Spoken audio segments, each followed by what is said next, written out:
Добрый день, уважаемые друзья. I'll switch into English, but I want to start because I see so many people here in the room speaking Russian language as well. So just to confirm that I have the command of this language as well. So, dear colleagues, dear Director General, my name is Vladimir Rachmanin, and I'm a FAO regional representative for Europe and Central Asia. First of all, thank you all for coming, and it's really a pleasure to see so many familiar and friendly faces in the room. As you know, FAO Regional Office for Europe and Central Asia is located in Budapest, Hungary. Our region includes a great variety of countries with all sorts of economic structures, from Vladivostok to Lisbon, east-west, and to Turkey in the south. Allow us to present a short 2-minute preview of FAO work in Europe and Central Asia, giving you visual images of our region. Please, colleagues, you can switch on the video.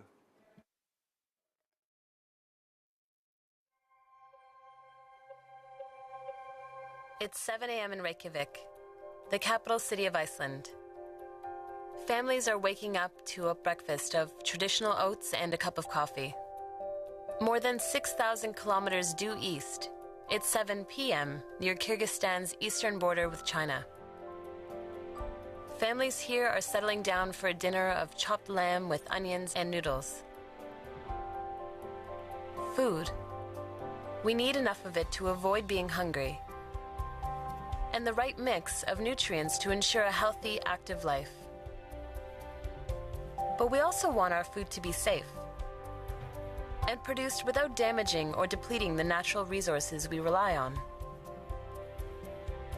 Europe and Central Asia is a vibrant region of nearly 1 billion people, living in over 50 countries, speaking more than 300 languages across 13 time zones. While chronic hunger has by and large been eradicated from this part of the world, pockets of food insecurity continue to exist, especially in Central Asia and the Caucasus. Malnutrition, including stunted growth in children and rising rates of obesity, is a serious concern for all countries in Europe and Central Asia. But a one-size-fits-all approach does not apply to this dynamic region. Levels of prosperity are as diverse as the region's cultures, climates, and landscapes. As countries adopt more sustainable farming practices, diversify diets for better nutrition, reduce losses and waste in their food value chains, clean up environmental damage, and become more competitive in agri-food production and trade, they move closer to realizing their national goals and ensuring healthy, food-secured lives for present and future generations.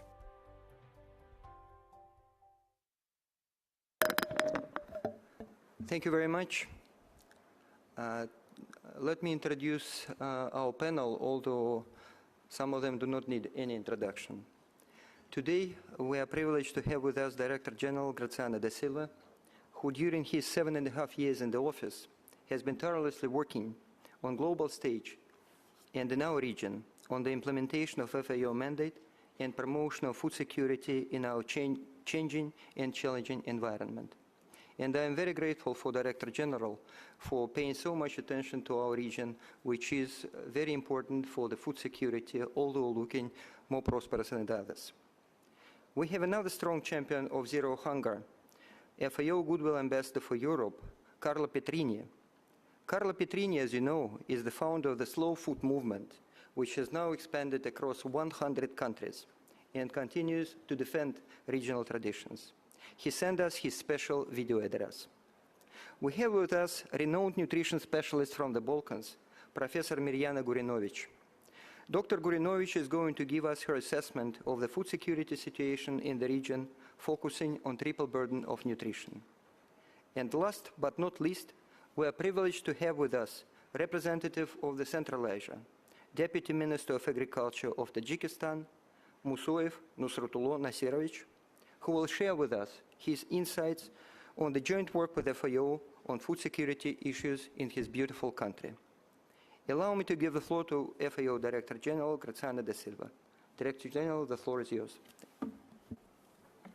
Thank you, Vladimir. It's a real pleasure for me to be here. We have been, in the last years, making a great efforts in FAO to have a better coverage of Central Asia.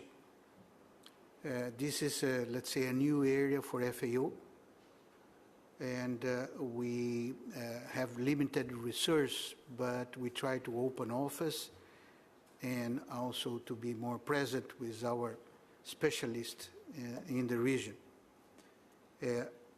When we talk about Europe and Central Asia, you probably do not realize the diversity and, let's say, the difference among countries that goes from Germany to Kyrgyz, just to say two of them, that represent this difference between very developed countries and developing countries in the region.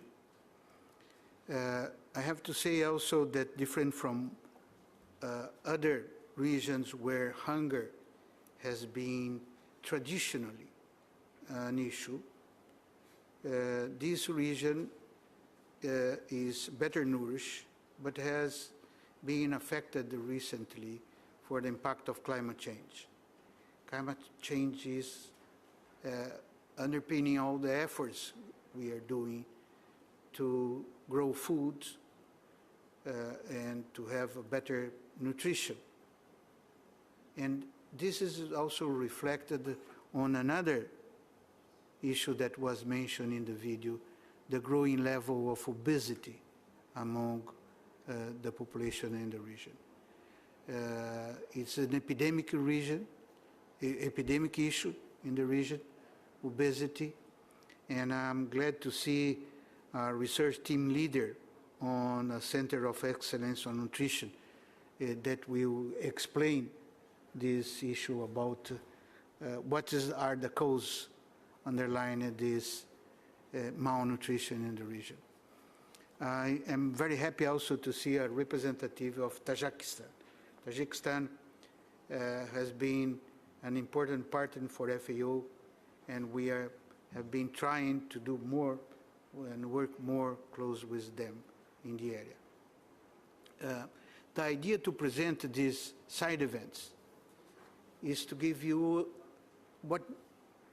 an example of what we are doing and what are the priorities of FAO in each region when it comes to food security and nutrition. So I thank you very much for your presence. Thank you very much, Vladimir, for organizing this meeting. Thank you very much, Director General.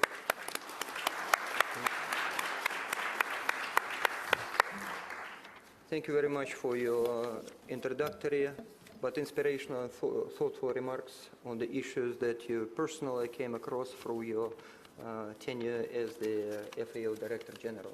You know the region hands-on, so that's very important from you to get this feedback. Now I would like to ask our colleagues to show the video address by our Goodwill Ambassador, Carlo Petrini. Thank you. Il problema della malnutrizione nel mondo offre spunti di riflessione molto diversi da area geografica ad altra area geografica. È ormai appurato che in Europa, nei paesi ricchi, le problematiche non sono di sottoalimentazione, ma di malattie che incidono sul genere umano proprio perché c'è una sovralimentazione, una cattiva alimentazione. Porre rimedio a questo stato di cose è l'altra faccia della medaglia di una parte del mondo che invece soffre per mancanza di cibo.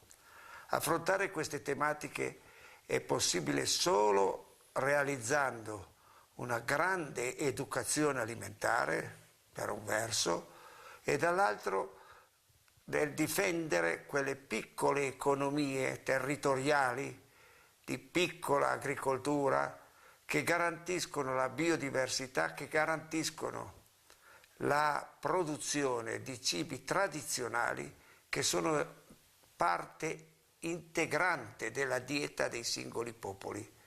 L'impegno di Slow Food è proprio questo, mantenere questa biodiversità e fare in modo che queste piccole economie, che sono sostenibili dal punto di vista ambientale, che difendono la biodiversità, possano essere in armonia con la natura e anche con la dignità di chi opera in questo settore. È per questo che l'approccio al cibo oggi in questo mondo va affrontato in maniera olistica, non in una logica monocorde, ma tenendo conto che attorno al cibo ci sono tanti e diversi saperi che vanno mantenuti, fortificati e resi possibili a tutta l'umanità. Ragion per cui la logica dell'alimentazione, della scarsa alimentazione in determinati paesi e anche della vergogna della fame nel mondo, per altro verso ha una situazione di sovralimentazione che porta disastri altrettanto forti. Ecco il motivo per cui occorre impegnarsi a cambiare questo sistema alimentare e a rendere tutti protagonisti in questo cambiamento.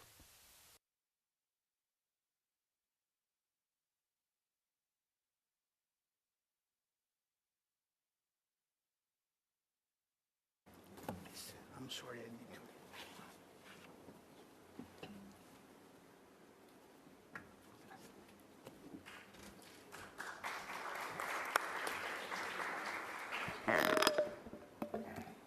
I'm sorry, we didn't have a chance to properly express our gratitude to Director General, because we might find a way, but I did not want to attract attention to in this situation.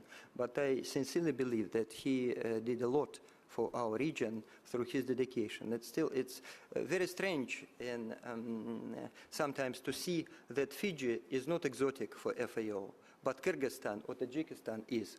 And we need, and actually Director General Graziana was trying to change it, and he is changing it, looking at all the people here in the room who are now becoming dedicated to the work with FAO and in FAO with the region. So thank you very much, and thank you to Director General Graziana, and I will be talking about it even after we have the new Director General dealing with those issues. But I'm very optimistic now about our region and FAO.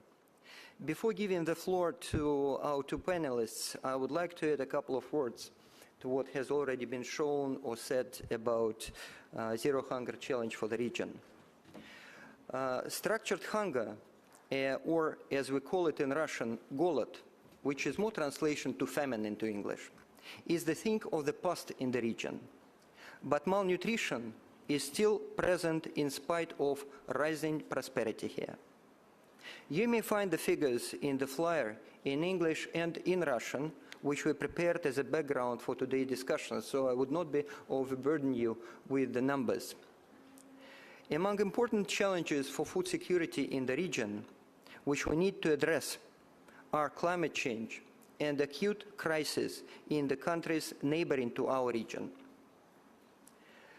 Regional Office for Europe and Central Asia is prioritizing its work along three regional initiatives. One is support to smallholders and family farmers. Another one is improving agri-food trade and market integration. And the third one, sustainable natural resource management under changing climate.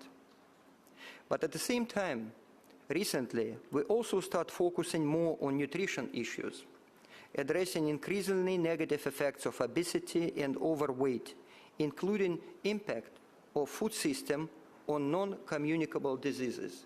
This is the issue of food security, and this is the issue which FAO is trying to assist in overcoming together with other UN technical organizations, mostly WHO, working together and addressing this issue. So now I will stop, and I will give the floor to Dr. Mirjana Gurinovich for her explanation of those issues in more details. Thank you very much, Dr. Gurinovich.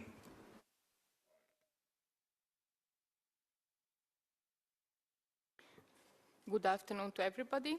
Thank you very much for giving me opportunity to present the triple burden of malnutrition in the Europe and Central Asia region, trends, transition, institutional support and coordination mechanism. I'm really privileged to be here and grateful for invitation to present these results in the front of FAO Subregional Office in Europe and Central Asia. As we already know, malnutrition is the biggest problem, and we already hear from previous speakers that there is a great problem in our region, and malnutrition is a major obstacle to socioeconomic development in many countries due to the impact on health and population with high social and public cost, of course, learning ability, and impact on productivity.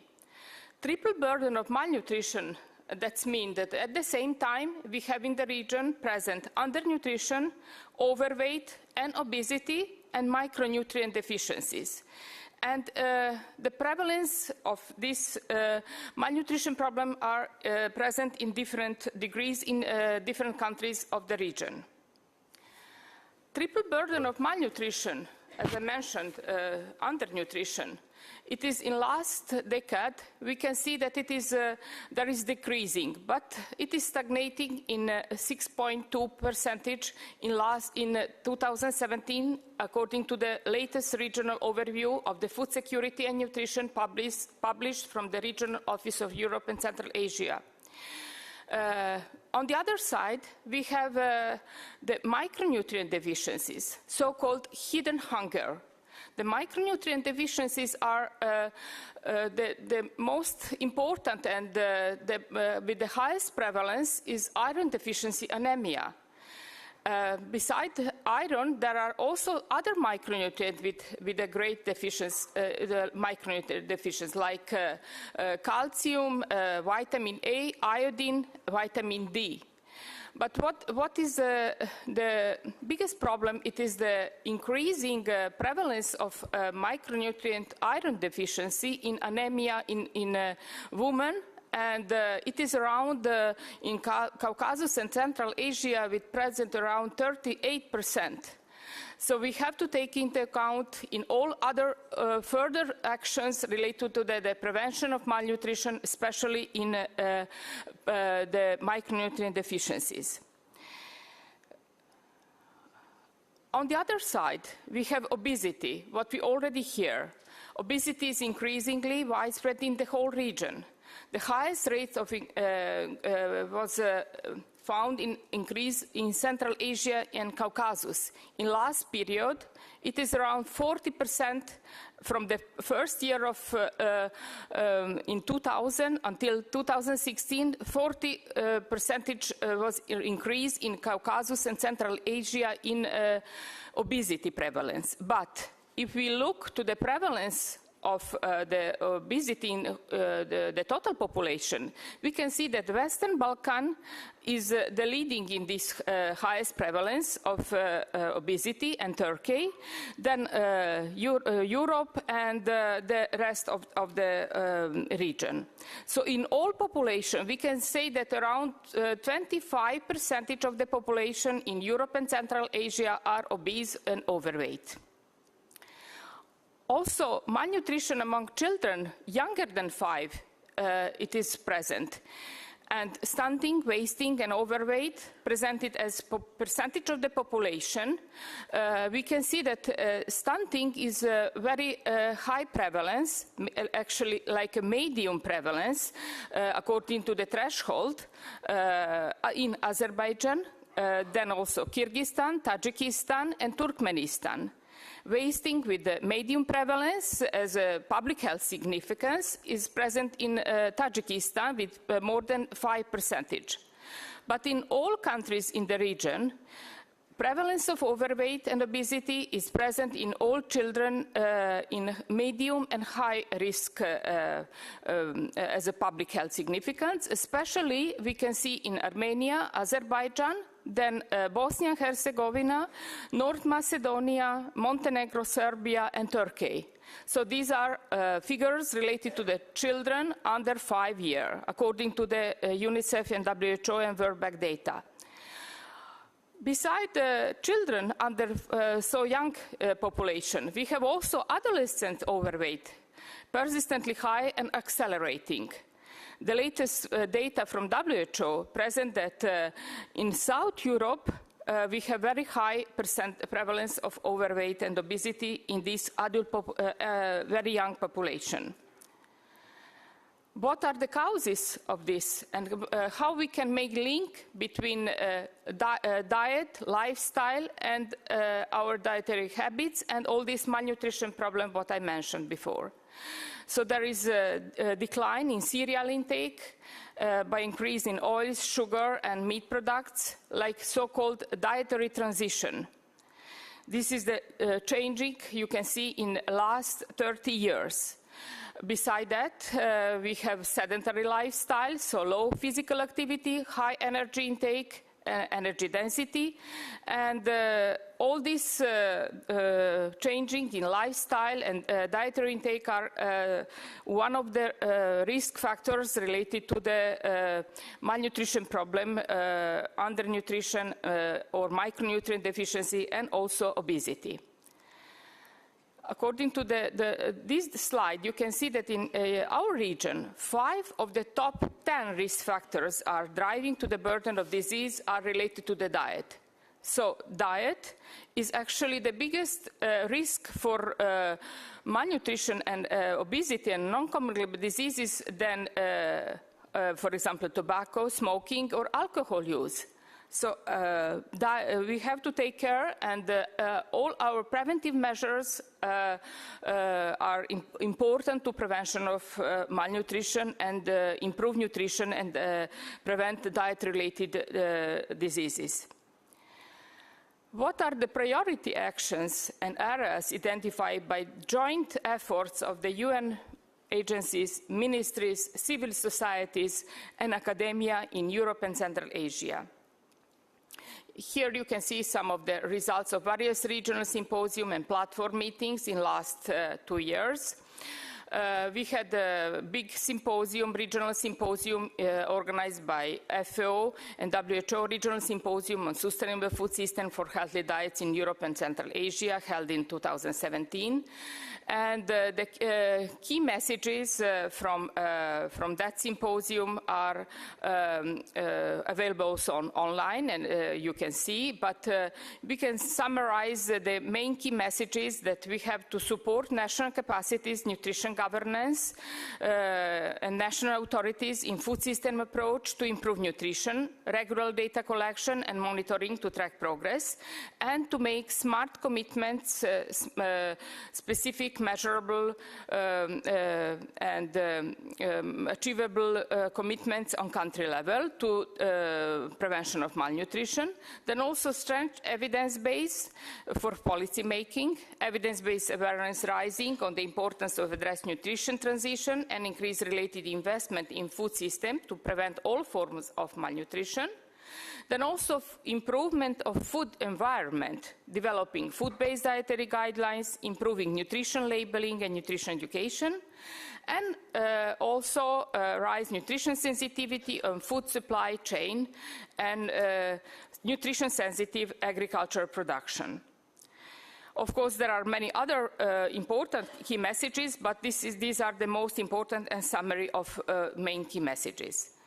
We have here you can see several photos of this mentioned already regional symposium, and that was in 2017 in Budapest with more than 40 countries and 270 delegates from different stakeholders, academia, researchers, and UN agencies. As a follow-up of these activities and and key messages of this regional symposium, and of course the ICN2 and the Rome Declaration, to spread this knowledge and share experiences and implement the ICN2 framework for action policies, we organize several meetings. Actually, the first was establishment of the regional nutrition platform for Central Asia and Caucasus. It was held in 2018,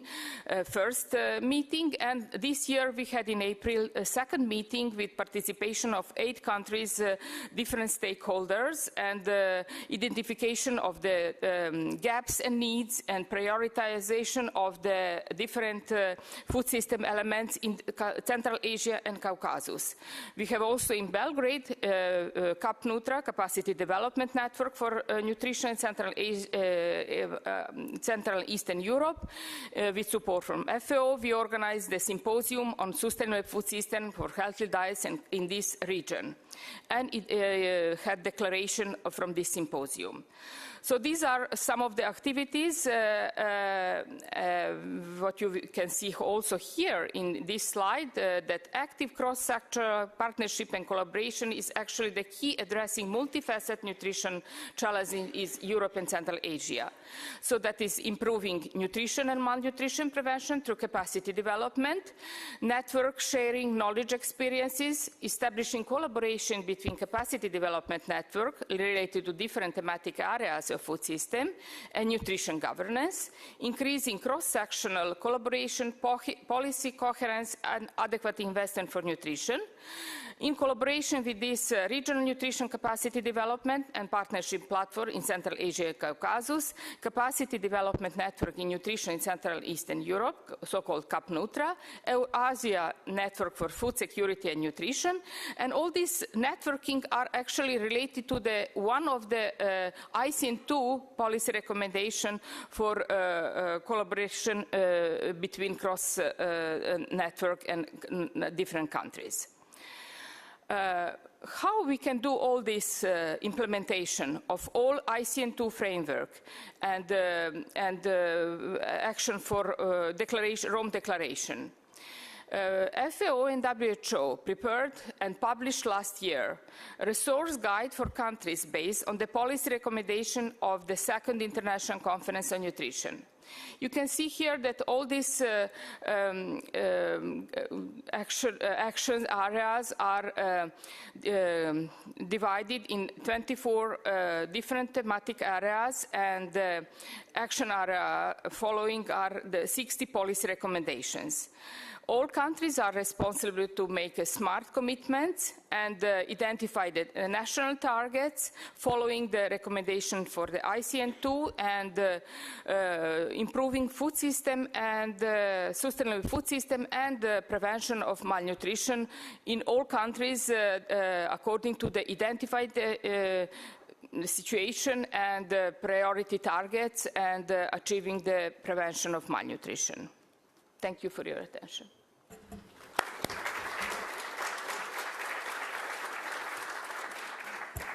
Thank you, Dr. Gurinovich, for this, according to the topic, fairly succinct explanation. Please, you can take a seat. We'll take the questions and comments, if you don't mind, we'll take when we listen to our Tajik colleague after that. I just want to make 2 comments related to the presentation by Dr. Gurinovich. First, more information is in this brochure that we can find outside. This is actually our regional flagship publication that we did last year, and Ariela Glini, who was leading this process, is actually also in the room. Thank you, Ariela, for doing that. And second thing is that the issue of malnutrition, we are discussing now the issues for the regional conference.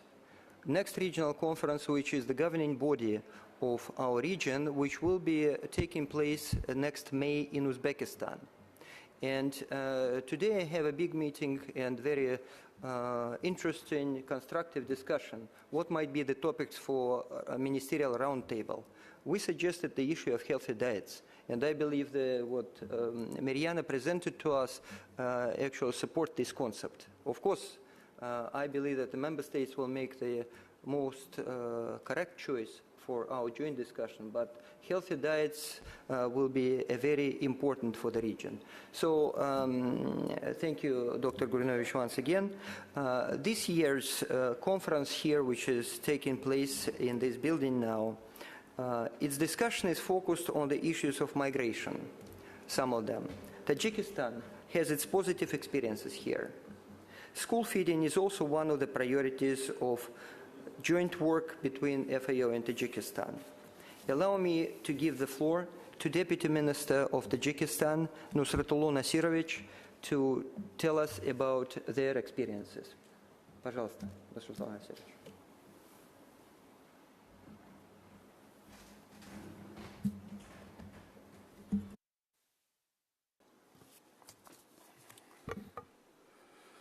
Уважаемые коллеги и друзья, я рад возможности рассказать о том, что сделано в обеспечении продовольственной безопасности в Таджикистане и, в частности, воздействие миграции на развитие сельского хозяйства и сельских районов Таджикистана. В последние годы Таджикистан достиг значительного прогресса на пути к реализации целей нулевого голода. За последние десятилетия общий объем сельскохозяйственного производства значительно увеличился, а численность страдающих от отсутствия продовольственной безопасности населения сократилась на 27%. Тем не менее, доля лиц, страдающих от отсутствия продовольственной безопасности и неполноценного питания, все еще высока. Ожирение среди взрослых также становится все более частым явлением. Необходимы срочные меры политики, пока это не привело к серьезным социальным и экономическим последствиям. Недостаточное разнообразие рациона питания касается в первую очередь домохозяйств и связано часто с недостаточным качеством продуктов. Сельскохозяйство остается одним из главных секторов. Настоящий вклад в национальную экономику Таджикистана, на него приходит около 23% валового внутреннего продукта страны и 64% от общей численности занятого населения Таджикистана. Таджикистан является одним из наиболее уязвимых к изменению климата стран, что представляет собой серьезную угрозу продовольственной безопасности. Мелкие фермеры и сельские домохозяйства в наибольшей степени страдают от этого. Продовольственная безопасность является одним из приоритетов в рамках национальной стратегии развития Республики Таджикистан на период до 2030 года. В 2018 году правительство Таджикистана учредило Комитет продовольственной безопасности, а в 2019 году приняло национальную программу безопасности продовольственной продукции. Устойчивое ведение сельского хозяйства и развитие сельских районов является важным фактором в достижении целей в области устойчивого развития, работая в тесном сотрудничестве с ФАО, Организацией Объединенных Наций и международными партнерами. Правительство Таджикистана включило цели устойчивого развития в национальные стратегические документы и планы действия в области сельского хозяйства и экологического развития. Таджикистан твердо привержен достижению целей нулевого голода. Теперь несколько слов о миграции. При поддержке ФАО правительство Таджикистана разрабатывает программы, призванные содействия направлению денежных переводов от мигрантов на цели развития сельского хозяйства и сельских районов в Таджикистане. Денежные переводы вносят значительный вклад в национальную экономику. На их долю приходится более 30% валового внутреннего продукта в Таджикистане. Более половины домохозяйств в Таджикистане получают денежные переводы, которые составляют значительную часть их доходов до 50-60%. Эти денежные переводы становятся важным и стабильным источником дохода для многих домохозяйств, позволяя им преодолевать бедность. Однако переведение денежных средств, как правило, расходуется на повседневные нужды, например, на покупку хозяйственных и потребительских товаров, вместо того, чтобы инвестироваться в производство. Правительство Таджикистана и ФАО поддерживают сотрудничество в деле обеспечения более рационального использования денежных переводов, работающих мигрантам путем их инвестирования в развитие семейных фермерских хозяйств. Участники нашей совместной инициативы вкладывают переведенные денежные средства до 50% от общей суммы в небольшой проект в области сельского хозяйства и получают оставшиеся 50% на его поддержку. Таким образом, мигранты и их семьи реализуют проекты мелкого и среднего масштаба в сфере агробизнеса, производства фруктов и овощей в области животноводства. При этом мы стараемся приоритетное внимание уделять женщинам, возглавляющим домохозяйств, а также созданию возможности трудоустройства для молодых людей. Еще один важный для нас вопрос – это школьное питание. При поддержке ФАО правительство Таджикистана работает над осуществлением программами развития школьного питания, которая направлена на расширение доступа детей к здоровому и разнообразному рациону при одновременном содействии развитию местного сельскохозяйственного производства при школах. В рамках экспериментального проекта ФАО в 20 отобранных школах Атлонской области было установлено 22 теплиц с системой капельного орошения. Этот проект позволяет улучшить рацион питания 3400 учеников, 20 школ в городе Нурек, а также в Ахшском и Дустинском районах.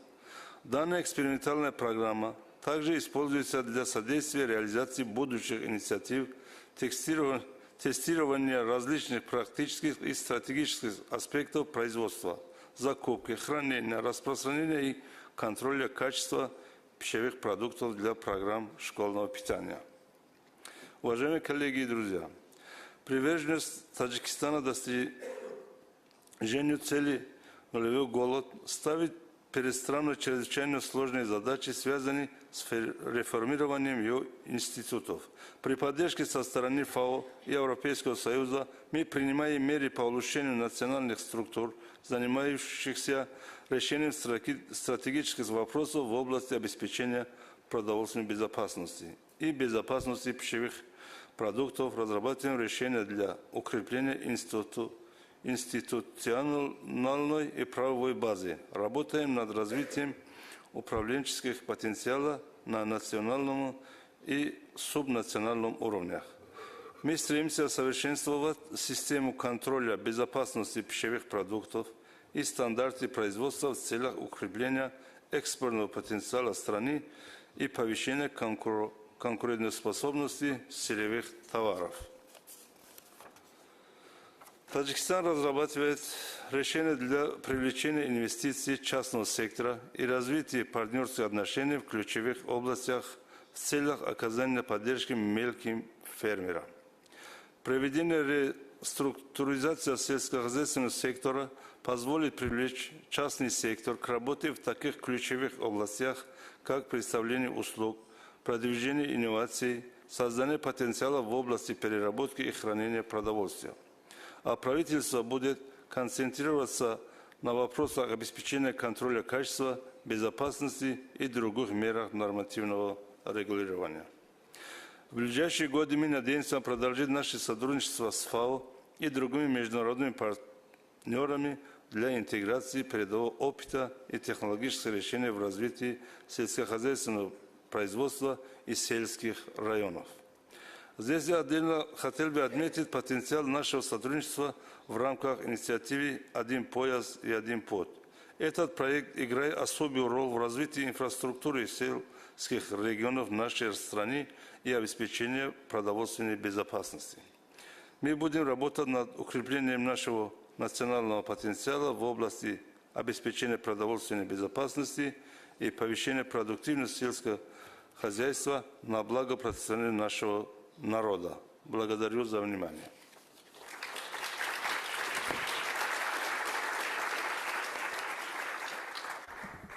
Спасибо большое, Нусратулла Насирович. Now we have around 15-20 minutes of comments, discussion.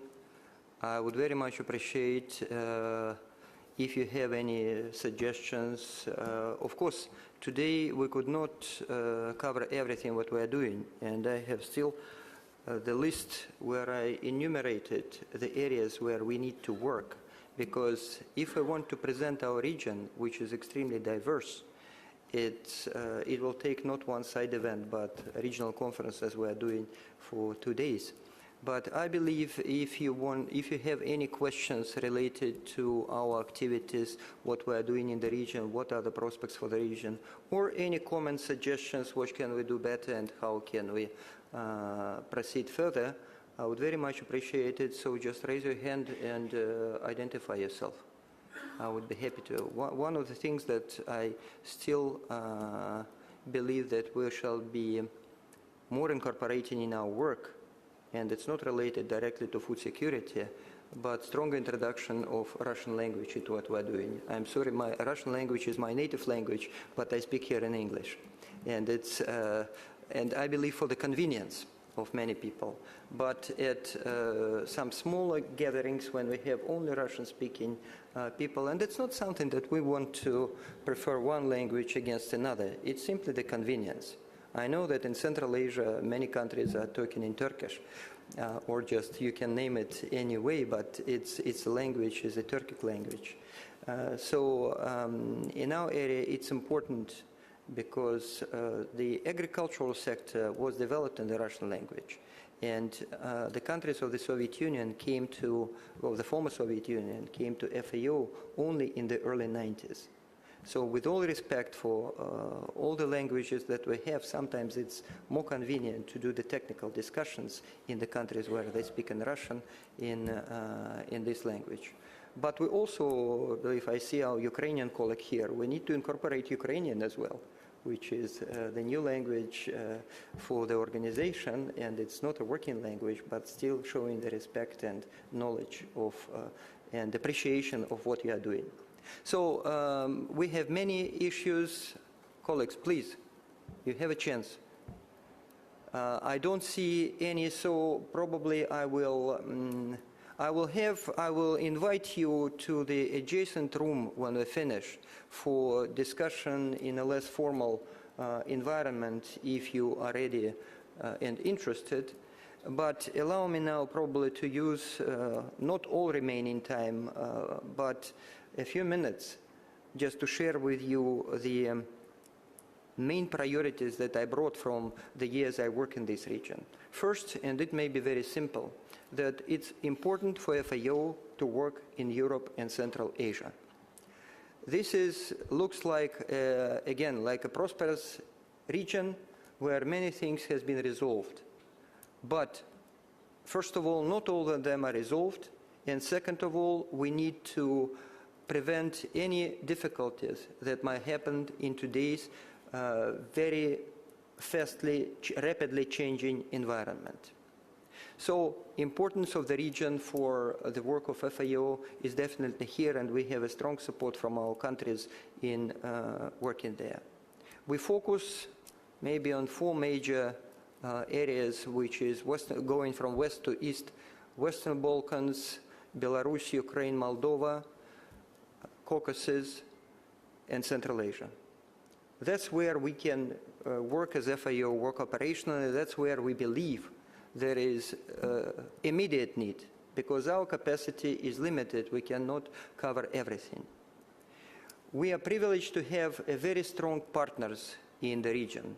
European Union is the European countries, and European Union is the strong supporter and strong donor for this organization. And all European countries are actively involved and have a deep understanding of our work.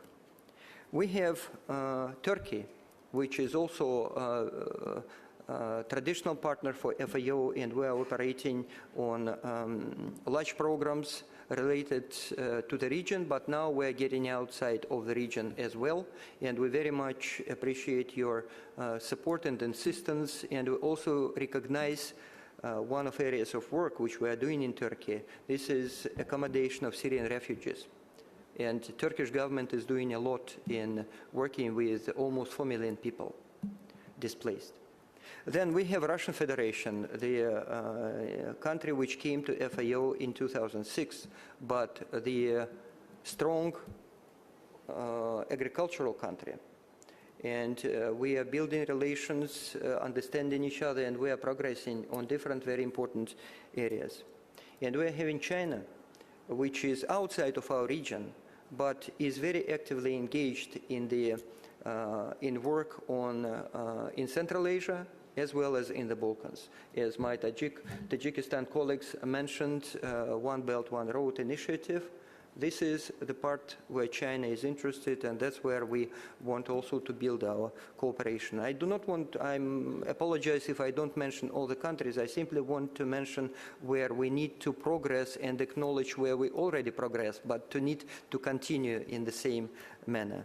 But we value each and every country contribution to our work. Second, what I want to mention very briefly is just the areas of our work which we believe is important for the region. And this is, there is a strong demand in policy advice. In policy advice on agricultural development, and we can assist the countries and can provide this. There is a strong need in reliable and science-based statistics. FAO was always highly respected for its statistic work, and we need to strengthen it and bring it to the countries. We need to continue to contribute to rural development in the countries, but also not forgetting that agriculture is not only rural development now, it is paying attention to the development of urban areas as well. This is also the new things that we need to be doing. Biodiversity, agroecology, prevention of transboundary animal and health diseases and plant diseases. Very, very sensitive, but at the same time extremely important issue for the region. Prevention of the spread of antimicrobial resistance. So just not strengthening antimicrobial resistance, no, prevention of the antimicrobial resistance. It's also many countries are paying attention to that, and we need to continue to do it. Prudent use of natural resources and adaptation and mitigation of climate change effects. Central Asia is very vulnerable, but the Western Europe is also very vulnerable. Look at the temperatures outside, 40+ degrees. It's, some countries actually benefit. My home country, Russia, is benefiting from the climate change, but the others are struggling. But we need to find the best solutions for all. Support to the production, which was Goodwill Ambassador was talking to us about. Support to the production of traditional foods and diverse diets, celebrating our unique cultures. We have such a wealth, and I'm against look at my Turkish colleague, but I may look at all our countries. We have such a wealth of diets, and very, very diverse, extremely pleasant if you know how to use it. And we need to introduce it, and we need to continue to introduce it to the world. Accessibility of innovations, digitalization, and new technologies in agriculture. Digitalization is the word now in Europe and Central Asia, but it's important for all the regions, and here we may show the example.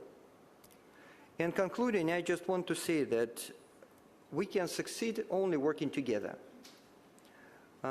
We have so many countries, such different countries, but consider FAO your home. Demonstrate your ownership of FAO. Work with us. Nobody has a crystal ball now. We can find the wisdom only in each other's knowledge. And that's what we need to do, to work together, not to be judgmental, but learning from the best practices, sharing the best practices. We have tremendous amount of opportunities. The world is much better than before, and we need to continue like that. So in the end, I want to express my gratitude to Deputy Minister Nursultan Nasirovich, to Dr. Gurinovich, to Goodwill Ambassador Carla Petrini, to Director General Graziana for supporting this event, for all of you for coming. As I say again, we cannot get all the answers within 1 hour, but we need to try to do it. Later on, sticking together, working together. I want to express my gratitude to Kostas Stamoulis, because we just talked about these projects, our regional panoramas, which we are doing, and we are doing a new one, and Kostas is helping very much, and especially related to this discussion, because if I go to thank all our colleagues, I'm very much grateful for what you are doing for our regional office. I want to thank Eleonora Dupuy. She is sitting just in the back also, because she started the issue of nutrition in the region. And we are picking up and working together. And of course, my big thank you to the communications team who are organizing these events. Unfortunately, I could not attend all of them, but it's a good opportunity to show the diversity of our work and the good expansion of FAO in this world. So thank you very much. Continue to support FAO. We'll try to do our best, but we can do it only together with you. Thank you very much.